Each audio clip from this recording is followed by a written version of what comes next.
Assalamualaikum warahmatullahi wabarakatuh. Para mahasiswa sekalian, mudah-mudahan Anda dalam keadaan sehat walafiat sehingga bisa mengikuti kuliah manajemen operasional pada siang ini dengan baik. Kita pada kesempatan ini akan membahas materi tentang supply chain atau rantai pasokan. Pengertian rantai pasokan itu apa? Rantai pasokan adalah salah satu instrumen yang tidak bisa diabaikan dalam mengelola suatu usaha. Nah, perusahaan yang baik harus mampu mengelola pasokan produk agar tetap kompetitif dan efisien. Nah, secara sederhana, rantai pasokan dapat didefinisikan sebagai suatu jaringan yang menghubungkan perusahaan dan pemasok, mulai dari proses produksi hingga distribusi.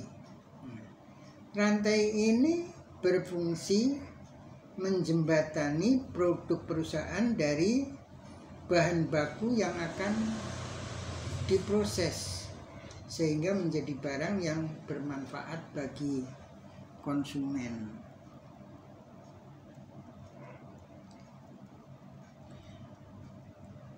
Rantai pasokan atau supply chain ini meliputi semua kegiatan yang dihubungkan dengan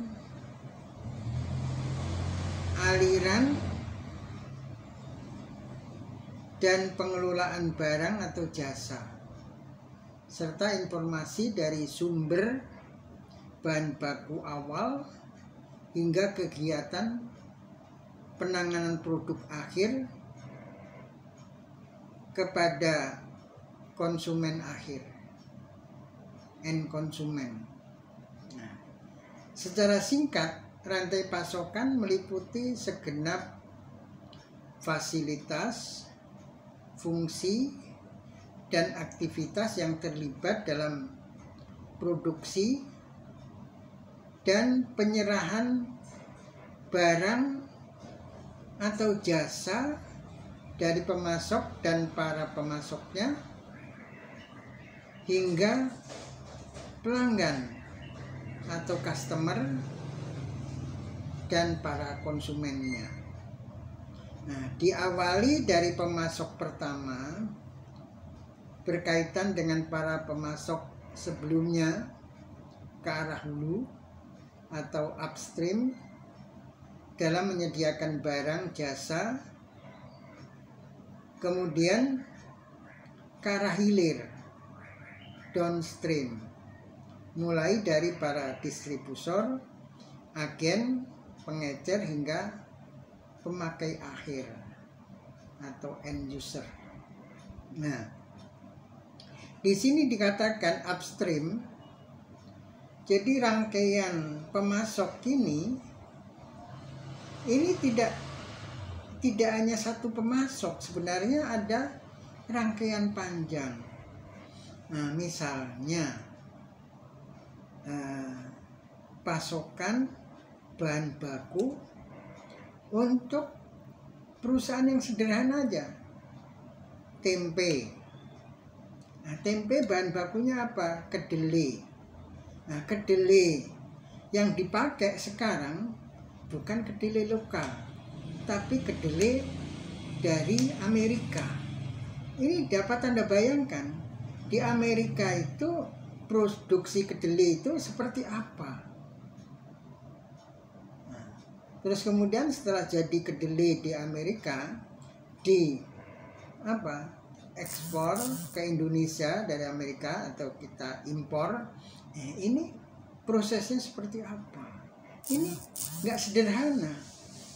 Nah, produksi tempe, bahkan mungkin perusahaan rumahan, karena di Indonesia kayaknya belum ada tempe hasil dari pabrikan, itu belum ada. Kalau di Jepang dulu, ketika Jepang baru mengenal tempe, kemudian Jepang mengelola tempe dengan dengan pabrik yang modern. Kalau kita masih sederhana, home industry. Nah, ternyata pasokannya itu jauh dari Amerika, sehingga ketika dolar naik, ini usaha tempe di Indonesia ikut gonjang-ganjing. Ini karena perusahaan yang upstreamnya ini internasional. Nah, jadi itulah yang kita pelajari sekarang, yaitu tentang tahapan rantai pasokan. Supply chain secara umum memiliki tahapan-tahapan sebagai berikut. Yang pertama, bahan baku. Tahap yang paling awal dalam rantai pasokan adalah bahan baku. Nah, pemilihan bahan baku harus dilakukan secara cermat dan selektif, meliputi kualitas dan kuantitas ketersediaannya,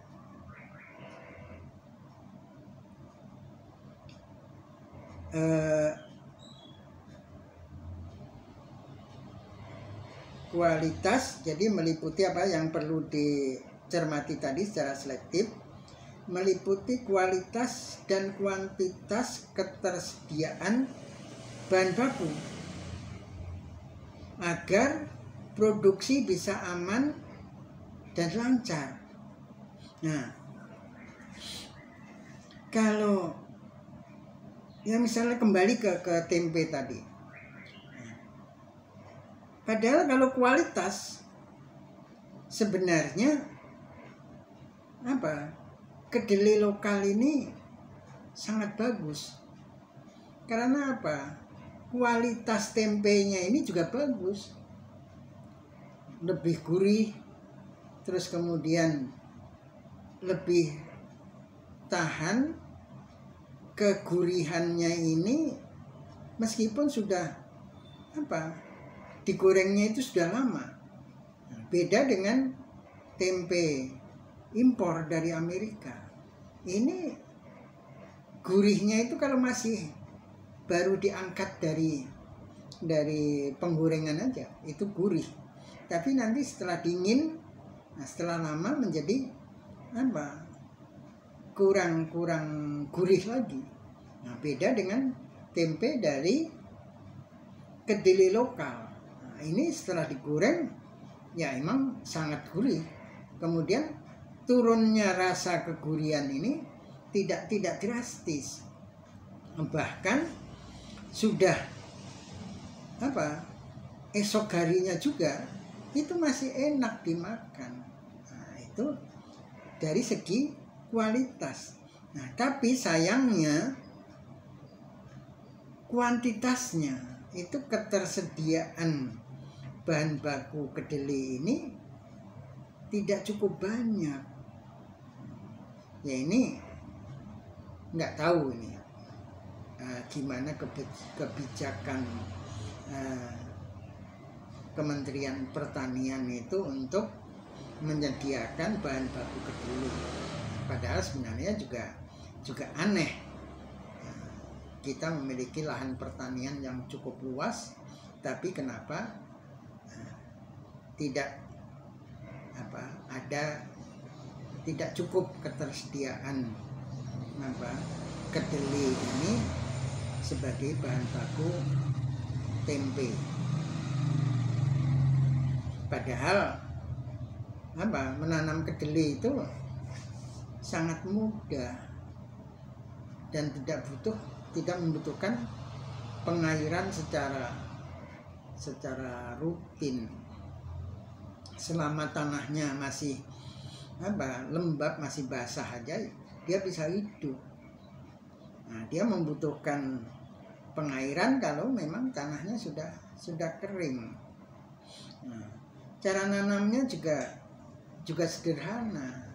Jadi misalnya sehabis panen padi, ini jerami padi ini tidak harus dibabat sampai bersih, tanahnya juga tidak harus diolah.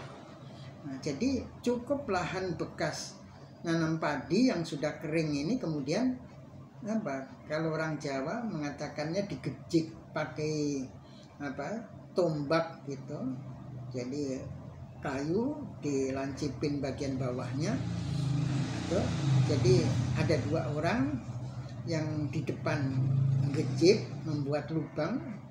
Nah, terus kemudian yang belakang ini ngisi lubang itu dengan biji kedelai. Kadang-kadang nggak ditutup juga nggak apa-apa.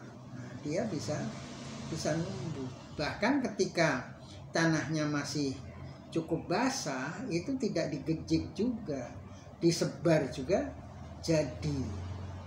Dan kemudian setelah tumbuh, dia tidak butuh tanahnya dicangkuli supaya gembur lagi. Itu enggak seperti tumbuhan pertanian yang lain, tanaman pertanian yang lain. Dia boleh dikata kalau sudah numbuh ya dibiarkan saja. Nah, paling kalau sampai kering jangan sampai mati, kemudian diairi, begitu aja. Nah, jadi sangat mudah. Nah, tapi aneh, kenapa kedelai tidak tersedia secara kuantitas sehingga mencukupi produk yang berbahan kedelai. Ya, selain tempe itu kan tahu, sehingga tahu tempe ini kalau dolar naik ikut gonjang ganjing. Kemudian jarak antara perusahaan dan sumber bahan baku. Di beberapa kuliah saya kira sudah sering Bapak katakan. Dulu kebetulan kakak sepupu Bapak ini kerja di pabrik velg mobil Inco Asco. Itu pabriknya ada di Bitung, Sulawesi, Minahasa, di Minahasa, dekat Manado. Nah, ini karena waktu itu nggak tahu, masyarakat Indonesia kayaknya ahli ekonominya juga belum ahli secara operasional, sehingga yang dideketi itu malah pasar, bukan tempat bahan baku. Lah, velg mobil ini bahan bakunya dari Cilegon, sementara bikin pabrik di Bitung dekat Manado, karena rencananya pasarnya itu ke Filipina, hasilnya diekspor ke Filipina. Nah, ternyata karena jarak pabrik dengan lokasi bahan baku yang ada di Cilegon ini sangat jauh. Ini kalau kapal nggak tahu berapa hari dari Tanjung Priok ke Belawan Medan aja 3 hari 3 malam. Bapak pernah ngalami naik kapal itu dari Tanjung Priok ke Belawan 3 hari 3 malam. Nah, ini nggak tahu kalau dari Cilegon ke Bitung ini berapa, 4 hari 4 malam atau lebih. Nah, ini kan ketika kehabisan bahan baku kan susah. Selain itu juga biaya pengiriman bahan baku ini juga mahal, jadi tidak efisien. Nah, jadi jarak ini juga perlu diperhitungkan. Ada lagi dulu di dekat kampung Bapak di Kediri, ini ada perusahaan minyak jagung. Tapi bahannya tidak bisa menggunakan jagung lokal. Ini menggunakan jagung impor dari Australia. Ini karena jarak tempat bahan bakunya ke pabriknya itu sangat jauh, ya akhirnya bangkrut itu pabriknya itu. Nggak lama operasi kemudian terus berhenti, ya karena bahan bakunya tempatnya itu jauh. Nah, jadi kalau semakin dekat sumber bahan bakunya, maka biaya transportasi itu murah, biaya pengangkutannya juga murah. Apalagi kalau bahan bakunya itu berlimpah. Tambah lagi bahan baku itu kalau limbah yang dibuang, limbah berlimpah terus dibuang itu jadiin bahan baku. Jadi Anda kalau mau berwirausaha itu cari usaha-usaha yang bahan bakunya itu berlimpah. Syukur-syukur bahan bakunya itu merupakan limbah. Nah, jadi Anda ngambilin bahan baku itu mungkin ditolong sama orang yang ingin membuang limbahnya itu. Nah, kemudian infrastruktur. Jadi berkaitan dengan jalan. Misalnya kalau bahan baku itu dekat ataupun jauh, kalau jalannya itu, sarana jalannya itu nggak bagus, ya ini jadi kendala.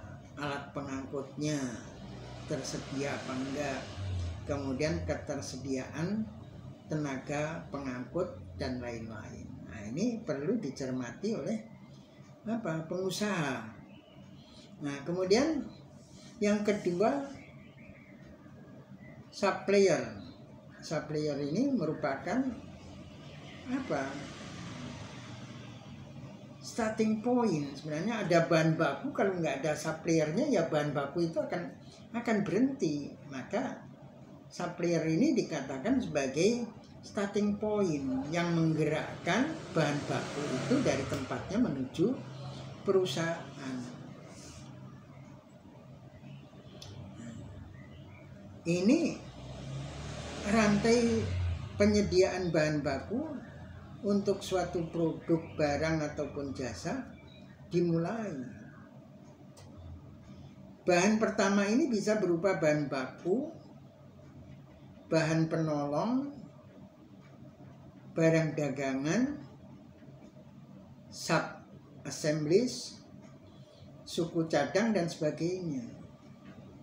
Nah, bahan penolong ini apa? Bahan penolong ini merupakan bahan yang digunakan dalam proses produksi untuk membantu mencapai hasil yang optimal, namun tidak menjadi bagian yang utama dari produk akhir. Bahan ini berfungsi sebagai pelengkap, membantu meningkatkan efisiensi, menambah nilai produk, dan menjaga keamanan proses produksi. Nah, misalnya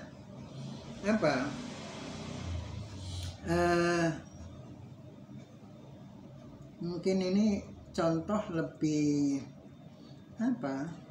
familiar bagi para mahasiswi. Misalnya contoh pembuatan roti. Nah, ini kan tidak cukup, bahan bakunya memang tepung terigu. Nah, tapi bahan pengembangnya itu kan macam-macam. Atau Anda bikin ayam penyet misalnya. Nah, ayamnya yang digoreng menggunakan tepung, ini kalau kekurangan satu bahan penolong ini bisa menjadi nggak enak, pelanggan nggak suka. Karena ayamnya dimakan rasa enak, nggak enak. Nah, tapi dengan bahan misalnya baking soda, ini ternyata ayamnya itu enak dimakan, nggak bikin enak. Jadi bagi yang mahasiswi bisa kalau mau praktek bikin ayam penyet, adonan terigunya itu dicampur baking soda. Nah, jumlah supplier ini bisa sangat banyak. Artinya pemasok bisa mendapat bahan dari pemasok-pemasok lain. Ya tadi eksportir kedelai dari Amerika. Ini kan dia kerjanya mungkin dari gudang yang dia miliki, terus dibawa ke pelabuhan, diangkut pakai kapal, sampailah ke tujuan. Tapi gudang kedelai di Amerika ini kan disuplai sama petani-petani kedelai dari berbagai daerah di Amerika. Nah, jadi banyak supplier ini yang supplier lain atau mungkin supplier lebih kecil yang mengirim ke supplier yang lebih besar, yaitu eksportir.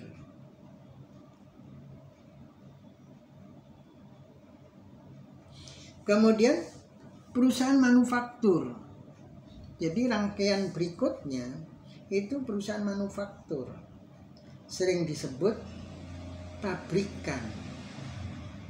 Pabrikan itu pemilik pabrik atau orang yang mengusahakan pabrik, menjalankan pabrik, mengoperasikan pabrik. Nah, mata rantai ini bisa disebut sebagai manufaktur, ya. Nah, kemudian plant atau assembler yang melakukan pekerjaan membuat, mengassembling, merakit atau mengkonversikan bahan baku menjadi barang jadi yang siap dikirim kepada konsumen. Jadi tidak semua pengusaha itu mengolah bahan baku langsung menjadi bahan jadi. Ada yang mengolah bahan baku menjadi barang setengah jadi. Bahkan sekarang banyak. Karena apa? Faktor pengirimannya biasanya barang setengah jadi itu lebih efisien. Misalnya contoh, perusahaan mebel Jati dari Jepara, itu banyak yang dari Jepara itu masih merupakan bahan setengah jadi. Nah, jadi sudah diukir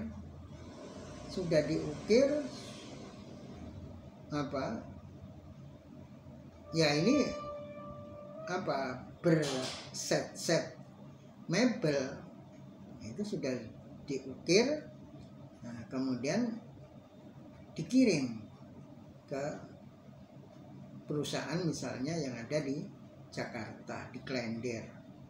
Nah, kemudian di Klender itu dirakit jadilah mebeler. Dan ini juga belum dipelitur. Nah, jadi di Klender itu perusahaan-perusahaan mebel di sana itu banyak yang tinggal nyetel. Meskipun ada juga yang mengukir, itu ada juga. Nah, Tapi banyak juga yang tinggal mengassembling, nyetel, merakit, terus kemudian memplitur, terus dijual. Nah, itulah perusahaan manufaktur yang bisa membuat, mengassembling, merakit, dan mengkonversikan bahan baku menjadi bahan jadi siap dikirim pada konsumen akhir. Kemudian yang berikutnya 4 atau D, distributor. Barang yang sudah dihasilkan oleh pabrikan sebisa mungkin harus secepatnya dikirim kepada pelanggan. Nah, supaya apa? Barang ini cepat dikonversi menjadi uang. Jangan dibiarkan menjadi tetap berupa barang aja. Kalau menjadi uang kan segera bisa dikalkulasi berapa dulu modalnya, dari modal bahan baku, terus modal pengiriman dan seterusnya, sampai akhirnya pada penjualan, sehingga bisa dihitung marginnya, selisih penjualan dengan modal itu berapa, itulah laba. Jadi secepat mungkin dikirim, jangan ditangguh-tangguhkan. Nah, pada umumnya pengiriman barang ini dilakukan oleh distributor. Barang dari pabrik dalam jumlah besar disalurkan ke gudang distributor. Meskipun ada pabrik yang melayaninya langsung, pembeli eceran ada, pabrik besar pun ada yang melakukan itu. Karena apa? Yang prinsip manajemen sekarang ini kan, apa yang bisa ditangani, apa yang bisa menguntungkan ya diambil. Kenapa tidak? Sehingga pabrik kadang-kadang tidak menggunakan distributor, tapi secara umum memang menggunakan distributor. Jadi barang dari pabrik dalam jumlah besar disalurkan ke gudang distributor atau wholesaler, pedagang besar. Selanjutnya dari distributor disalurkan kepada retailer, pengecer dalam jumlah yang lebih kecil. Berikutnya yang kelima yaitu E, retailer outlet. Retailer outlet ini merupakan pos terakhir, ujung tombak mata rantai pasokan menuju pelanggan atau konsumen akhir, end user. Jadi tugas retailer adalah memasarkan produk kepada pelanggan. Jadi pelanggan itu benar-benar terminal terakhir, tapi ini ujung tombak sebelum, kan sebenarnya pelanggan itu kan sasaran tembak kan. Jadi ujung tombaknya itu ya retailer outlet ini. Nah, sebenarnya pelanggan itu adalah sasaran tembaknya. Nah, jadi sehingga dibedakan kalau pelanggan ini adalah penerima terakhir, pengguna produk, barang dan jasa. Nah, berdasarkan teori stakeholder marketing, pelanggan ini harus diuntungkan, harus diberi banyak manfaat. Pembeliannya tidak terlalu mahal, terjangkau oleh mereka, barangnya cukup berkualitas, membuat kepuasan pada pelanggan. Nah, ini adalah termasuk prinsip dalam metode stakeholder marketing. Tapi stakeholder marketing ini sebenarnya pelajaran khusus ini harusnya. materi kuliah khusus seperti kemarin benchmarking, kuliahnya khusus tapi materi ini bisa dipakai kemana-mana. Stakeholder marketing itu juga materi khusus tapi bisa dipakai kemana-mana.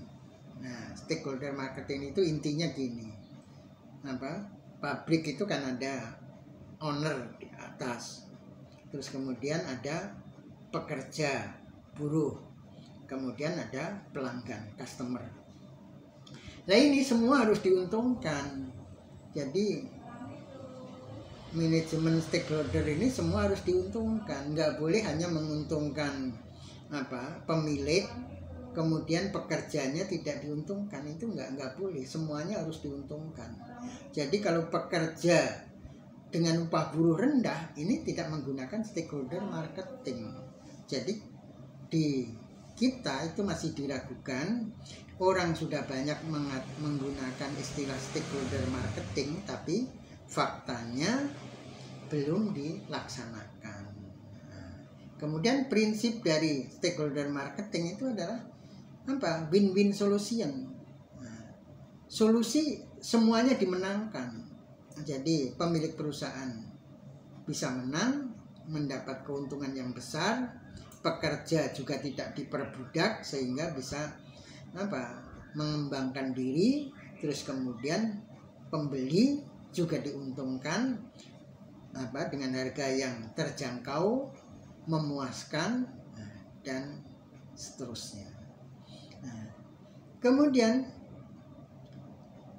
perusahaan yang pengen eksis dan juga maju dan terus berkembang, ini tidak, rantai pasokannya tidak berhenti sampai pelanggan. Harus dilanjutkan lagi, yaitu pelayanan purna jual. Jadi setelah barang dijual ke pembeli, itu perusahaan jangan lepas tangan, nggak mau tahu apa yang menjadi persoalan para pelanggan, para pembeli. Nah, maka pelayanan purna jual itu artinya perusahaan memperhatikan keluhan-keluhan pelanggan, kemudian misalnya ketika barang yang dia beli itu rusak, disediakan spare part, disediakan servis. Nah, kalau perlu servisnya gratis. Ini pelayanan purna jual. Nah, ini perusahaan-perusahaan yang memberikan pelayanan purna jual itu biasanya menjadi jauh lebih maju, sulit disaingi oleh perusahaan-perusahaan lain. Nah, jadi itulah rangkaian pasokan atau supply chain yang perlu Anda cermati. Sampai di sini. Assalamualaikum warahmatullahi wabarakatuh.